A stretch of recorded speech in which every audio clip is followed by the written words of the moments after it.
Hey everyone, welcome to Group Text. We're doing a really fun crossover episode right now with my friend Chef Stu from Don't Let It Stu. And we've worked together before, and he's more than aware of my kitchen incompetence. So we at one point are going to go to the kitchen. You're going to show me something that I like to call cheap and cheerful. Cheap and cheerful. It's an appetizer you can bring to every party. It got 2.5 million views on my Instagram. You're acting like I would leave my house. Can I just eat it at home? You can eat it. No, it's great, like charcuterie type appetizer. Okay. Super easy. You're not cooking anything except the bacon. And that you can do in the microwave. Yeah, I mean, I cooked it before I got over here. Oh, I love him. I kept it so easy. But I realized there's things I don't know about you, starting with, how did you become a chef? You know what, when you're in Ireland and you're 16, 17, you're in high school and you're trying to figure out what you want to do for the rest of your life, like pretty much everybody does. I would always go up in the kitchen with my mom cooking. She would make me peeled potatoes, peeled vegetables, all that kind of stuff. When it came time to figure out what you were going to do, my brothers and sisters, they would do all these languages or computers or the arts degree or whatever it was, right? And I was like, I don't want to do reading books, solving problems. I don't want that anymore. I did it in school. I barely got through high school. I wanted something just different. So art, I was really good at art. So I would get A's in art all the time. Home economics, I did that too. So I kind of loved the cooking thing. And then I just was like, you know what? I'm going to apply to culinary school. They have a new degree program. I wanted to do 4 years in Dublin. So I applied and I got in. And I was like, look, if this works out, it's great. And if it doesn't, it doesn't. I'll just drop out and try something else. And it was the best 4 years of my life. Well, it's interesting that you say, though, they all did computers and this and that and the other. But truthfully, cooking is math and science and chemistry. Simple, though. Yeah, but very, very simple. But it's not. When you're a great cook like yourself, there is, and you might not think of it as science, but there's chemistry. There is chemistry with it, yeah, with the baking. I majored in pastry. But also just knowing what works together and why and all that. Yeah. But you majored in baking? I majored in baking because I love I majored in pastry. I majored in pastries. In puff pastry. So you did year one was kind of everything. Year two, half of the year was a bit of everything. And then you decided you want to do hot kitchen, international kitchen, larder, or pastry. And I was like, I'm going to do pastry because that's just a bit more complicated. It's more refined. And I feel like I can just do hot kitchen. You can just work that out, So I did pastry for 2 years. We did wedding cakes. We did everything. We did petit fours, but some obnoxious things. And it was fun. I had the best fun. The best 4 years of my life were in Dublin. What is the final? I'm sure you have to hit certain benchmarks or take a big final test to get your degree. What was the final? It was fine. Oh, God. I remember... So you had a written exam at the very end, right? But the practical part, we were in there and we had to make 3 different desserts. One could have been a croissant thing. Another one, I remember it was a teardrop mousse. And so you'd make this wall of a chocolate, and then you'd pipe in the mousse and you'd do the designs and stuff on the plates. And everybody kind of was doing the same thing. But it was kind of fun because people, not really cheat, but they were like, hey, my creme anglaise, split. Can I fucking borrow some of yours? Can I borrow yours? And then we would kind of pass it along just to kind of get us through. My creme anglaise is split. Because I watch the Great British Baking Show and all so that. You know that. So I know all that. So we were all just best friends. There was 35 of us in the class that went through 4 years. It was amazing. And then as soon as I was done with that, I went to Bordeaux. I lived in Bordeaux for 6 months in my 3rd year. And then I moved to Napa Valley.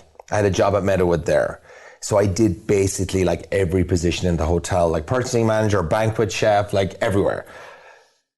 I have to say, Ireland is not known for its cuisine. No, it's not. It's not. It's not known for its cuisine. So, and you see a lot of really good chefs coming out of Ireland, which I think is hilarious. Is it just for survival? But it's... I'm saying, because you can't eat any more potatoes? It's potatoes. But look, here, it's everything's international now. You can get every types of vegetables from anywhere in the world. But Ireland now, it has a bunch of Michelin star restaurants. It is way, Dublin has really become this, beautiful, like cosmopolitan city, like with like really upscale restaurants. It's totally different from when I lived there in the year 2000. So you said you came here, you went to Napa. What is the worst job in the restaurant or in the hotel, specifically in the food and beverage department? And you can't say customers bitching. What's the worst job? Which when it came up on your sheet, like, oh shit, today I'm on. Got it. You know, I think when you're a beginner's chef and you just have to prep like, you know, bags of onions, like the beginning stage of a chef is like, I think just kind of hard and it's not fun. And you're like, do I really want to do this for the rest of my life? And it's like the super chefs that like endure that to make it all the way up to like a sous chef or head chef or whatnot. That was never my journey. My journey was always I wanted to do TV. I wanted to host like on Food Network and so forth. So living in Los Angeles, like, I mean, very fortunate that I get to do that and write cookbooks and things like that. So it's all like, it's nice. And you have written numerous cookbooks, but you somehow have gotten in deep with a lot of the Housewives through food. How did that happen? The most bizarre thing, I was sitting on my sofa one day, I was with my friend Chris, and we were watching, like, I think Beverly Hills Housewives, and I just was like, has anyone ever done a cookbook based off the Housewives? Just kind of poking fun at different situations and coming up with recipes, and we researched and looked up Amazon and all the book sites, and we didn't find anything.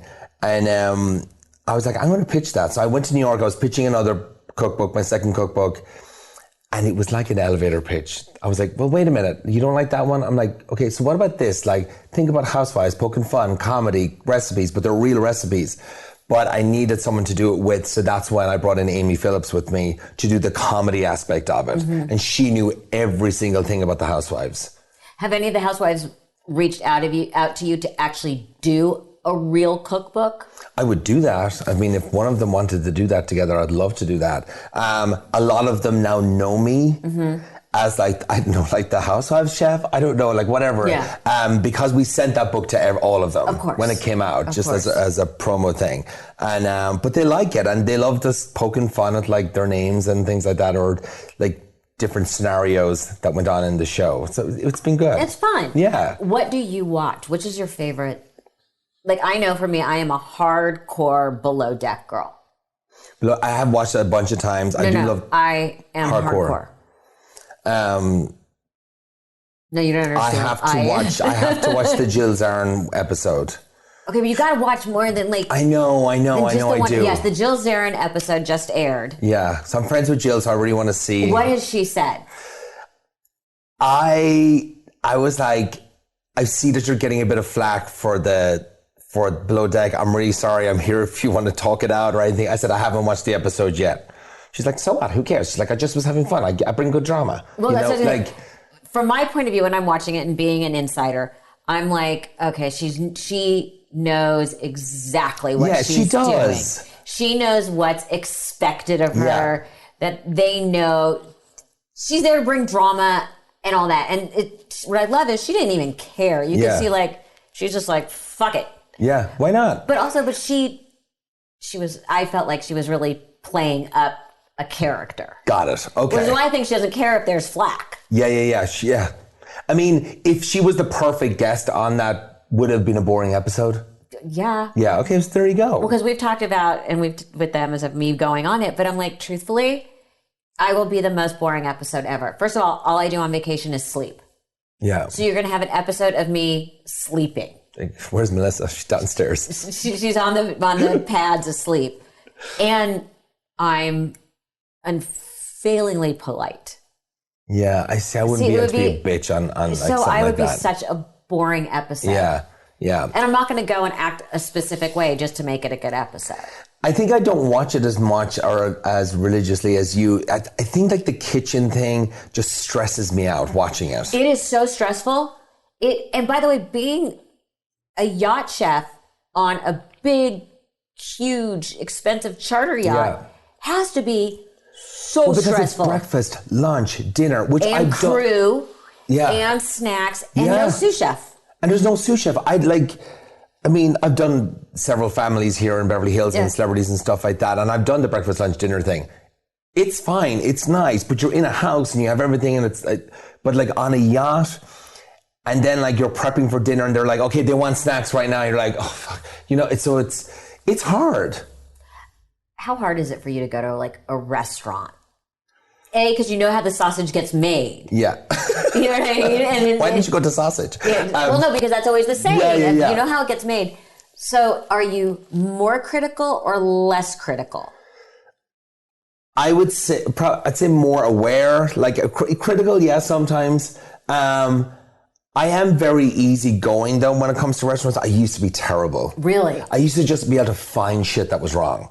But then I thought like anybody would not like to eat out with me because the universe just would follow me to that restaurant and just be like, I'm going to set the tablecloth on fire for him. Like I would bring that energy to the restaurant. So I just stopped even thinking about it now. Service and ambience are the most important thing for me. The food just needs to be like, if the food is like decent and you don't have like good service or ambience, the whole thing is ruined for me. Absolutely. It really is. I'm pretty basic though with like, I like Craig's, I like Giaconi's, so I don't really go downtown. There's some great restaurants downtown. I just like Steak 48. I actually kind of love that place in Beverly Hills. There's great Caesar salad there. Like I'm simple. Like you don't even, like which is so interesting. You don't seem like a foodie. Yeah. I do love it. I love trying out things. But I'm not like, I'm diehard. I got to go to that restaurant. I got to go here. Let's try the Michelin star restaurant. Right. I did a lot of that when I lived up in Napa Valley. Oh, I bet. Because that's, there's a Michelin star restaurant every 3 feet. Yeah. And there is restaurants that open up in LA. I'm like, okay, I eventually want to go there and I want to try a few things for sure. I do enjoy it, but not like die hard, like, okay, I have 2 restaurants lined up this week that I have to go. You know what I mean? I have friends who are like those kinds of foodies. Yeah. And I'm always just like, I always think to myself, this isn't my last meal, or hopefully this is not my last meal. Like when people complain about food on airlines, get over yourself. It's like, it's not, hopefully, not your last meal. You'll be fine. Bring snacks. You'll make it 5 hours. Exactly. I mean, if you're flying Delta, and if you're in first class, I mean, they have John and Vinny's meatballs, which are so good. Exactly. I'm sorry, they have the great menu on there. But yeah, the airplane thing, like if I'm in economy or if I'm in a comfort plus, I will sometimes make something and pack it and just bring it with me. Or else I'm always at the lounge, so I just stuff up on the lounge and just eat the food there. Yeah, and throw some bars in your pocket exactly. and go. I'm good. What do you do if you're having a dinner party and clearly someone doesn't like something? Oh, it's happened. It's happened a bunch of times. And it's generally what it is, I'll come there, there'll be like a meat and a fish and maybe a vegetarian option. Someone would say, there's 2 vegetarians. I'm like, okay, fine, I'll do a vegetarian dish. But then it's like, someone says, oh, I'm a vegan. I'm like, no one told me this. So then you're stuck. That's the worst part. So then I'm trying to figure it out. And then I just make something super basic. Now they are happy that you've done something for them. But that drives me crazy. Because I'm like, ask your guests, is there any kind of dietary restrictions? I'll bring something else. It's good. Just let me know. And my mom, especially, she used to hate, because that's when everyone suddenly started having all these restrictions or these, I'm on Atkins, I'm on this, I'm on that. Her whole thing was, then eat before. Yeah. Then eat before. I will never, I have friends that know what I like and don't like. I will be very upfront. And if it's something that I don't like, even though I've told them, I will just push it around on my plate. Yeah. And if you're questioning it, have a snack before. Yeah, or just tell them hey, I don't really care for that and that. Is there any chance he could do a chicken breast for me? They'll do it. It's okay. I always say that I am fine with just a grilled chicken breast. You don't need to do anything, some salt, pepper. I don't care. And if that's a problem, I'll just do the vegetables or just do the sides. My shit is not your problem. Just tell me. Yeah. Just tell me before you get there. Yeah. So I just have a heads up instead of planting that at the table when I have no time. So if you're planning a dinner party, and we're going to get to appetizers in a minute. Yes. What are the hard and fast rules? Because there's got to be you must, how important are the different courses? They're important enough. I try and plan it out where I'm not going to be super stressed because it's generally just me in the kitchen. I might have one helper who's also serving the food, right? Like if I can do a soup salad beginning, that's great. The soup can be made the day before. The salad's assembled the day of. You prep all your ingredients beforehand. Those two are covered easy. Then you have main courses, generally like 2. See, 2? I'll do, well, like, but no, well, like fish and a meat. No, like a normal person, not you. A normal person. Look at him. He has like, well, I don't do normal. I'm like, what is that? No, like, okay, if I'm having friends over. And I'm going to do, is it more important to do heavy hors d'oeuvres, light starter, heavy main, and a light dessert? Is it better to go heavy appetizer, heavy start, light middle? You know what I mean? Depends what you want. Like the appetizer, the appetizer thing can be stressful. Because there's all the small things and they're finicky. If you want to do a small charcuterie board when people arrive, they can nosh in that. Maybe cut out the soup. Soup is very filling. Go straight to a salad. Do a fish like a salmon or something for like me. They're going to be full. I think don't go heavy at all. Right. And then like the smallest dessert, even like just do a few cookies and like French macaroons. Like just on, that's all people want really, instead of, or else you get like a beautiful cake from somewhere, cut that up. But yeah, dessert you can have done. Salad you can have done pretty much day before everything just prepped. And then your salmon, you can just bake it all together, have your veg like done. Like it's, just you're planning it out and the timing is like the most important thing. Right, so just plan ahead. Yes, plan ahead, yeah. So in other words... Get as much done beforehand as possible. Well, that's what I'll say. You're going to show me some appetizers. I'm going to show you an appetizer, like a simple appetizer. And I just want to, again, warn you, I literally I don't even know where shit is in my kitchen. That's fine. I literally brought something that you just assemble. You're not even cooking. That's how easy I made it for you. Perfect. Let's go. Okay, let's go. We're going to tackle, and I love that you laugh at me. I do, because it's like, you said it to me yesterday, you're like, oh, appetizer. I'm like, I'm going to literally bring you the easiest appetizer. Yes. So I want you to be able to do this. I need things that a first grader can do. I'm screaming at you. Okay. I need something a first grader can do. You can do this. See, can you cook bacon? I can. You can buy it. I can warm it up. Okay, great. You're good.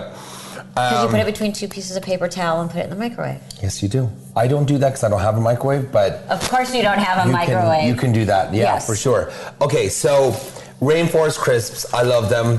You always get them around like Thanksgiving and so forth. Are these ones with the olives or with the raisins? These are the one with the raisins. Or the fig. The fig. I love these. Don't give me those olive ones. I don't like those. Yeah, no, I need a bit of fruit. I need a bit like, Yep.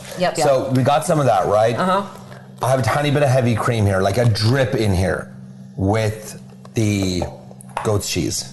If you don't like goat's cheese, you could use a sharp cheddar in here instead. But something creamy. Creamy like this. And just take it out of the fridge like an hour. Or ricotta. You could do ricotta, yeah. You could do ricotta. Don't sneer when I say these things. No, I'm not. Do I look like I'm doing that? Oh my God, I'm terrible. So then I'll just put like that. Okay. On it. Do you want to do one? Yes. Okay. And we'll just go through it together and we'll make one together. It's super easy. So I did this, the reason why I'm showing it to you, when I posted this, I think before Christmas, it got like 2.5 million views. Because I was like, this is the only appetizer you need to bring to any party and people will love you. And then can you lie and say I made the crackers myself? No, but people will know that you got but it's just like... It's so easy. It's so easy. Now, can we just talk about how pretty and artistic yours looks? It's just like a swipe. Okay, let's look at mine. If that's what I get after 4 years of college, I mean, like, I need to do better. I'm kind of insulted, but No, I mean, no, you can't be insulted. I should be able to do that. Yours looks so pretty. I have some bacon I cooked at home. Not in your microwave. Not in my microwave. Now, is that like a chef thing, just anti-microwave? No, it's not. Just a you thing? Because, like the place where I work, like I have a private client that I work at, and like sometimes I use it. Not really though. Because I don't know, like, it's just, like what would I heat up in a microwave? I'm trying to think if there's anything. It's so easy, I know, but again, you're a pure. Okay, like a soup. For example, soup. I could make the soup from scratch. I'm like, oh, it went kind of cold. I'll just heat it up really quickly. I would do that. That's the difference. You are a chef.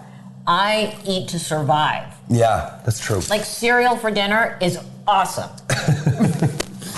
Okay, so that's that out of the way. We have a fig jam. Which I always love, the sweet, salty. I love that. And I just put a tiny bit of that on it, right? It's there. Okay, do that. Let me see if I can even do the 2-spoon thing. Rather than what I would normally do. That way? Mm-hmm. Yeah, move this perfect. Out of the way. You got that.